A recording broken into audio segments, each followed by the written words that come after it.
Hi, listeners. This is Ian for Toilet of Hell, and today I'm talking with Dino Cazares of Fear Factory. Dino, you're putting out a new album, and it has been quite a journey that I think we've all heard about already. So, how does it feel now that it's ready to come out? First of all, thank you for having me on your show. I appreciate it. I love the name Toilet of Hell. And it feels very liberating to finally get this record out of all the stuff that we went through just to make it happen. And all the personal struggles that I went through just to added the vibe to this album, I think. For sure. Now, Fear Factory's got one of those often imitated, never duplicated vibes. Yeah, I've heard that through numerous of people who've said that over the years. Yeah, I believe that we left a mark, our stamp in metal, this genre. I believe that we were able to influence a lot of the people to take what we've done and take it even further and be successful with it. And I think that's also part of being successful, that you're able to create something that's very distinctive, something that's very influential to others. You know what I mean? And I think that's part of the success. Yeah, plenty of people look at your early work and say that you were seeing the future. Everyone would come around to whatever you were up to. And so I was listening to some of that early stuff just this morning, and correct me if I'm wrong, but somewhere between album 1 and album 2, something clicked. Yes, for sure. That was Fear. Well, we always had the idea of album 2 on album 1. We just didn't know how to achieve it. So it wasn't until Fear is the Mind Killer that was in between album 1 and album 2. It's a remix EP, and when we met a guy named Rhys Fulber, who eventually became almost like the fifth member, something clicked there. It was my idea, just being a fan of electronic, techno, industrial, rave music, grindcore, death metal, goth, all that stuff, just being influenced on Fear Factory. Combining that with Rhys Fulber and Bill Lieb electronic side really opened our eyes to exactly what I envisioned, right? Just that these guys had the technology to make it and to do it. They had all the samplers, they had all the computers, they had all the audio files of all these different electronic sounds and stuff that they sampled and stuff like that. They had a library. So when we combined together to do that Fear is the Mind Killer, right then and there, I was like, this is it. So that's when we got Rhys Fulber on Demanufacture, and he is a big part of the sound of that record, right? Besides, of course, the band being tight, writing great songs, developing our style and solidifying our style. You know what I mean? On that record, we on the first record, Soul of a New Machine, we had 17 songs. It's a lot of songs, right? So when we went to do Demanufacture, okay, we're going to concentrate on the 10, 11 best songs. And let's focus just on that. Let's cut out all the fat. Let's just concentrate on these great riffs, these great melodic parts. And let's get Rhys Fulber into the studio to work with us. And he just added the icing on the cake. And it was also, the keyboards were also a way of how to control and elevate more of the emotions and the contrast between the heavy and the melodic. Same approach that I do now, for this new record. I mean, if you listen to a song on the new record called Recode, it has this intense keyboard part that builds tension, right? And then boom, it in the melodic chorus comes in, and it's a whole different shift, and it kind of makes you feel like there's hope. Everything is bleak during the verse, like, oh, you're fucking done. Just throwing words out there, like, oh man, life is bleak. It's very dark. It's very negative. And then boom, these beautiful melodic choruses hits, and then it's like, okay, you see the light at the end of the tunnel, and you see a little bit of that, sun coming through the clouds. You know what I mean? And it just makes you it gives you a different feeling. I think that's the beauty of Fear Factory, is the contrast between the heavy, intense parts going into the beautiful melodic parts. And that's, since day one, it's still our formula now, and it's the formula I'm going to continue in the future. And I imagine as a guitarist, I mean, one of the things that I like about your guitar sounds on these records is that there's a lot of different guitar sounds going on. If I put on a standard metal album, the guitar sound I hear from the very first note is probably the same sound I'm going to be hearing when that album's over. You know what I mean? Yeah. But when you have all these synths, I think I hear you doing a lot of work in that space that's open. Yeah. Well, over the years, I try to, change my guitar tone slightly for each record. I add new effects, new elements of my guitar playing. A lot on this record, I do a lot of bendy notes from Recode all the way to the last song. I do a lot of bendy notes, but I didn't really do that in Fear Factory. There's one guitar solo. Each record I have a different approach, and I always feel like I need to prove myself. And I think that's what drives me, is having to prove myself all the time, listening to the critics who put your record down. I mean, like, putting it down, like talking, not so well about it. So I'm like, all right, I'm going to fucking come back with something fucking even better. And that drives me. So all those doubters and all those haters, a lot of that drives my passion. But don't get me wrong, the passion is there. The anger is still there. Even though I'm, in my 50s, that intensity that I've had since day one, since I was a kid, is still there. And it's just a passion for what you create. The minute my pick hits that string, there's a certain feeling that I get, not just in my hands, but just, in my whole body, just, trying to release those emotions in the guitar. Because that's the way I speak, pretty much. When I write music, that's that guitar is, you've heard this before. It's an extension of who you are, and it's so true, and it's so cool that I was able to figure that out a long time ago. And we developed a very distinct style about Fear Factory that when people hear it, they know it's us. And you do an incredible job. I really can't think of any peer that walks that line between metal and industrial so successfully. Maybe Ministry a bit, but they flop on the side of industrial, I think, to most people. They're not going to be able to show up supporting death metal bands the same way that you'd be able to. Do you feel that there's a difference in your career between this scene and that scene, or does it feel like all one big thing to you? Well, I looked at it this way: it's like certain bands like Ministry, certain bands like Nine Inch Nails, they brought guitar into their music. You know what I mean? They brought, obviously they were probably more, somewhat electronic band, because you remember how Ministry started. They were completely different. They didn't have. I liked the early Ministry just fine. They could so do I. have that way. I would have been happy. So do I. But they started bringing more guitar into the music, whereas we started more the opposite. We started more of the guitar, then bringing the electronic elements into it. So,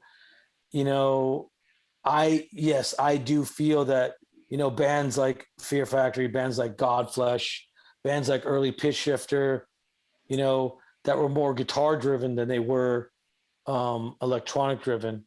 Or I guess the guitar was probably more before all the electronic elements. But I think, all those bands, Ministry, Nine Inch Nails, Godflesh, every band I just mentioned, the Skinny Puppy, the KMFDM, all that stuff, throw in techno, rave, early Prodigy, just all kinds of music, being a fan of all that, everything from goth to, early goth to new wave to death metal to grindcore to thrash, all that, throw in all this drama that you go through in Los Angeles in general, fires, floods, earthquakes, riots, racial riots. You throw all that in there, and it's one big melting pot of what created Fear Factory. Trying to copy the machine. We were trying to literally copy the machine. That was my thing way back in 1988 when I first heard Metallica, a song called One. There was one little section in the song, which is I think the only time they ever did it on all their records, where they syncopated the guitar and the drums, the kick drums. Okay, that little piece, I was like, why couldn't they do that more? It was something that I really wanted. I was like, that helped me create part of my style, was like trying to find a drummer that could do that. And then I was also copying the sampler. Like I couldn't afford a sampler at the time. You know, we're talking like, to put a time frame, 1988, 1989, you know, 1990, couldn't afford that. I was a struggling musician in California, right? Couldn't afford that. But I was trying to copy that. I was trying to copy the sampler machine because I wanted to be more industrial. I wanted to sound like that without having to actually sample my guitar, but me just play it. So if you listen to early hip hop, you know, old Public Enemy, even like stuff that you know, Rick Rubin did back in the 80s, and then you listen to like some of the industrial bands that were sampling guitars, you always heard the loop. And at the end of the loop, you always heard a gap. There was a little gap. So I was like, I was trying to copy that, right? I was trying to copy the machine, which helped us develop my style. So I was like, okay, I need to find a drummer that could do that. And so when I met Raymond, I was like, okay, you know, that guy could help me create my idea of what I wanted. And so, you know, I was writing these guitar patterns that were trying to copy the machine. And so I found that guy that could do it on the kick drums. It was great. And then I was like, I needed the vocalist. And then that's where I introduced Burton to Raymond. And that's pretty much how the band started. And that's pretty much where our focus was okay, how do we sound like an industrial band, but, you know, throwing all these other elements in there and, you know, not have the samplers, you know what I mean? How do we do that? And so that's where Soul of a New Machine came out. I've always thought your guitars sounded remarkably like samplers. But I wasn't, I'm glad that you bring it up. I wasn't sure if it would be an insult for me to characterize them that way, if you would want. But can you describe to me more about trying to approach that sampler sound? Because what I hear, you must have worked really hard on getting that envelope right. That like a sampled guitar has a very truncated attack and decay, and that's actually coming out of your amp. And a guitar doesn't want to do that. Strings don't want to do that. The speakers don't want to behave that way. How did you approach getting? I mean, people talk about your scooped mids and all that, but to me, the sampler sound is about that attack release system. Well, when it comes to like, you know, showing that, like you said, truncated part, I'll call it a stop part. Gates. I use gates, you know what I mean? Guitar gates. And plus just my palm, my hand, just, you know, and the volume knob.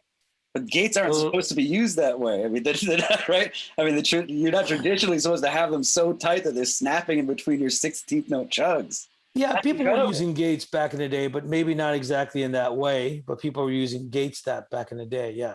But for me, it's just my palm and just trying to figure out how to make the guitar really quiet during those stop parts. And that's pretty much just how I developed my style, man. I mean, some people are like, oh, well, the riff sounds too repetitive. But if you get into Fear Factory and you understand what it's about, that it's trying to copy a machine, that's what the machine does. And it wasn't just samplers. I mean, you could go to like, you know, we've seen those videos like way back in the day. You know, there's been certain magazines that would put out videos like Industrial Nation and just all these different types of magazines that would put out these VHS cassettes, and we put them in, we watch them, and we're listening to them actually recording factories and recording these big machines that were creating rhythms, and just listening to that, like an automobile company, you know, creating a panel for the automobile, and just like, you know, they just have all these different rhythmic tones. I'm like, wow, that's fucking amazing. We were just so into that. And that really helped us as well too, just trying to copy the machine. Yeah, but you've got a different funk to it. I mean, maybe I'm reading too much into it.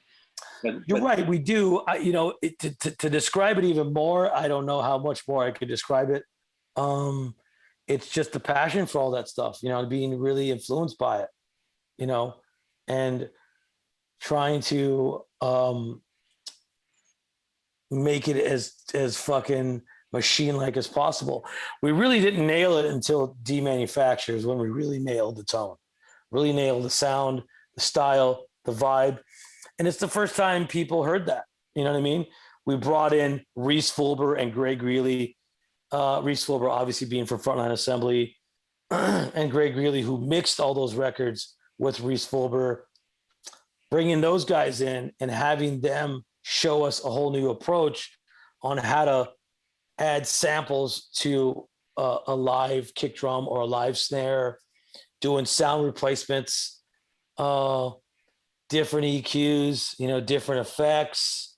And these guys knew how to mix the keyboards and the electronic sounds and whatever clangy sounds that we have to bring them into the forefront to be equal, you know what I mean? With all the guitar riffs and kick drums and all that stuff.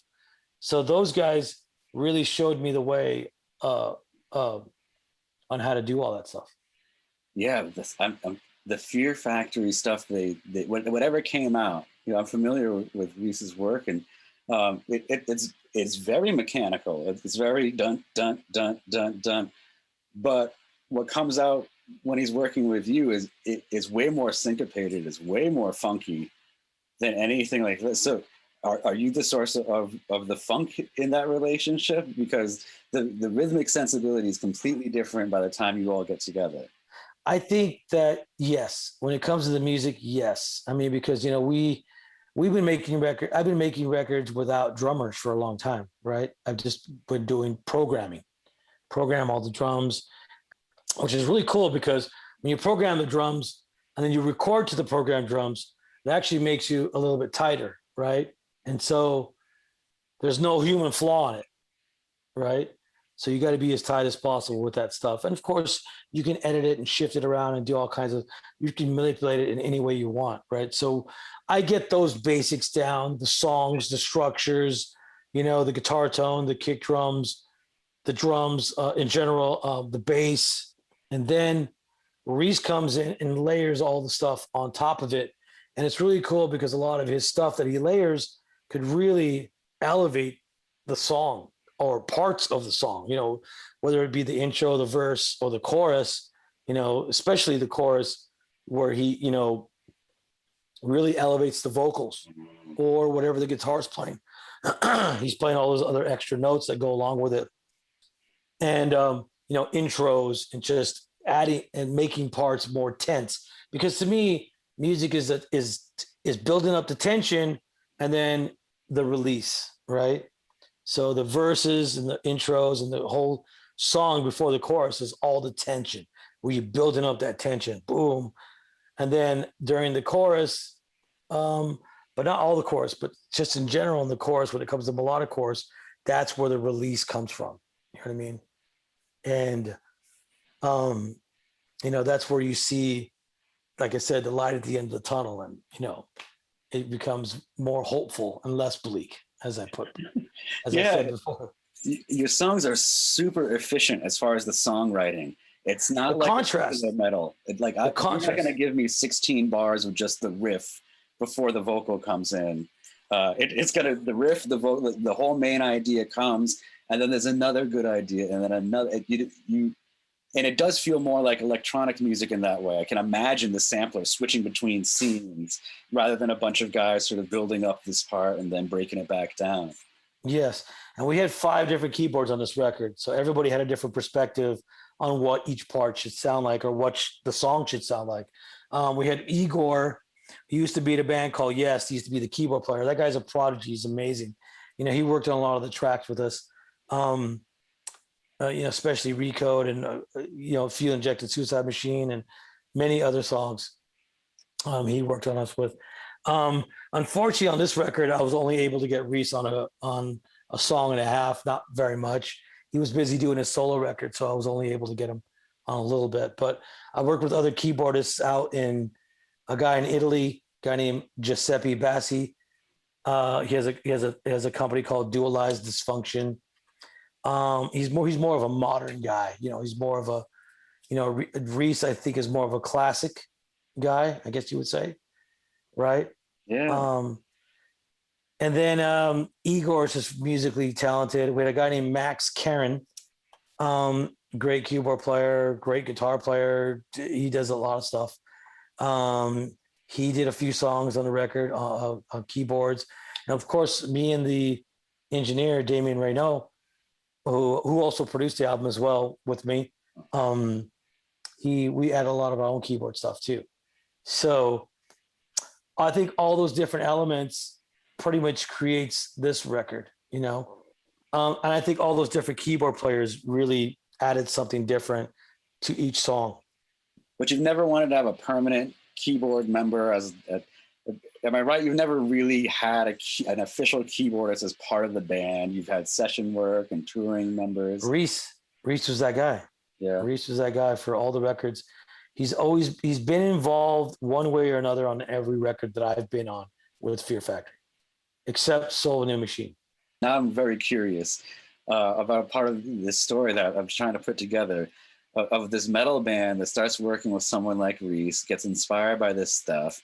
You've got these sounds that are so essential that you want to be on the same level as the metal instrumentation. How was this when you started going out into live venues to do it and telling the sound guy, hey, by the way, we've got a keyboard. Hey, by the way, we've got backing tracks. How did that go? Well, when we first started, we were actually using cassette. Oh no! When we very first started, way back in the day, how were you synchronizing that? Was there that person had a headphones and synced up right at the sample, and then they would have to hit it at the right time? That sounds painful. Whose job was that? Well, it was actually a girl that I was kind of seeing. She was actually doing it for us way back in the day. She was actually pretty good. She hit it on time. We didn't have a sampler. We didn't have a keyboard player. I didn't really know anybody until we met, a few people that eventually became session guys live session guys. Was she just holding a mic up to the speaker of it, or did she at least plug it? No. It was connected to the PA. Okay, at least you had that. Yes. She did a good job. But later on, obviously we had Rhys Fulber who did it on the records, and then we just hired live session guys to do it. So we never really had a permanent keyboard player. Rhys was the closest thing to a permanent keyboard player that we had. Was it hard to go into an otherwise metal show? I'm thinking about my own experiences trying to bring electronics out to metal venues, and they'll say, you guys got to share a backline tonight. We don't have a stereo DIs for you. All the channels are taken off. There's all sorts of this kind of resistance in the system to incorporating electronics into metal. You know what I'm saying? Yeah, it seemed like some places were not prepared for it. And even some of the bands that we've toured with were like, what's that? What are you guys doing? Sorry, there is no more channels. And you just kind of bust it into one channel. You know what I mean? Instead of having stereo, we were doing mono. You know what I mean? So there was ways around it that we were able to, adjust to it live. But when we started doing Demanufacture, we had a keyboard player with us. You know what I mean? We brought a live keyboard player with us. We brought our own DI boxes, and we brought our own things because some people were not prepared for that keyboard player because they were so used to just the basic elements. You know what I mean? And Rhys Fulber told us also, hey, buy this sampler, get this stuff. These are the experiences that I went through going out there touring with Frontline Assembly, and this is what you got to get. So he gave us a lot of tips on what we needed to get live to make those adjustments. Yeah, never mind if you have a gear problem, if you need an extra MIDI cable or something like that. Like you can't ask another band for a MIDI cable in that situation. No one had it. No one had it. Not even the club, not even the band, nothing. So we had to be prepared to bring our own stuff, of course. Do you care to share any stories of absolute technological failure on stage? Yeah. Well, actually, just this is more of a recent one. Now everything's on a laptop. You know what I mean? The whole show is on a laptop. We have backup laptops. We have backup everything. We have backup, right? So we're playing a show, and it's in Australia, and it's at a festival in Australia, and it was during the day, and we're playing, and the laptop shuts down. So that means everything that you got going through in ears, all the backing tracks, everything shuts down. And so it's because it was too hot. Oh, wow. Because we were playing during the day, it was during the summer, it was too hot. So the laptop shut down. Like, holy shit. We put the second laptop back up, right? Took us a few seconds because they're both on, right? One of them shuts down, just blacks out. Boom. Next one. We really just press a button and the next one starts and it's ready to go, right? That one shuts down too. And we're like, what the hell? So luckily our tech was able to figure it out right away. And all he did was he put a fan on it. It's got a fan and just blew cool air on it. And then these things were able to work again. So those are the little things that you got to figure out. So the next show, we were able to put the fan on it, and we always have a fan on the computer. You know what I mean? Still learning after all these years on the road, and still learning. Yeah, and then obviously you have the typical ones where just the sound guy plugs into the wrong channel, things like that. Those are the typical ones. We never had a keyboard go down on stage, thank God. That's but the laptops, it's hard to bring backups of those. Yeah, we always had two. Well, at the beginning, we only had one because that's all we could afford, right? But we eventually, of course, whenever we would make more money, we were able to get another keyboard, and have more than one on stage. I'm trying to remember the keyboard that we had because there was something about some of the older keyboards that had like this grit to it. Like the sample rate wasn't exactly that high, 16-bit, maybe lower. It had this tone to it. So one song in particular on Demanufacture, there was a song called The Therapy for Pain. And they had these really percussive sounds to it, right? But it had this grit to it that made the song, and actually I think made the song, because we ended up using another sound that Rhys had, but it was too nice. It was too perfect. It was something about the old sampler that had this grit to it. So we ended up using the old sampler for those tones just because it had this vibe to it. Are you playing with anything exciting today? Any new synths that Rhys does all that. I let Rhys do all that. Everything else is just a program on the computer. I mean, I could talk for another hour about this shit. But thank you for having me on here. I appreciate it. Go to fearfactory.com for all things Fear Factory, cassettes, vinyls, merchandise, tour dates, everything that's coming up. Right on. Thanks so much, Dino. I'll see you later.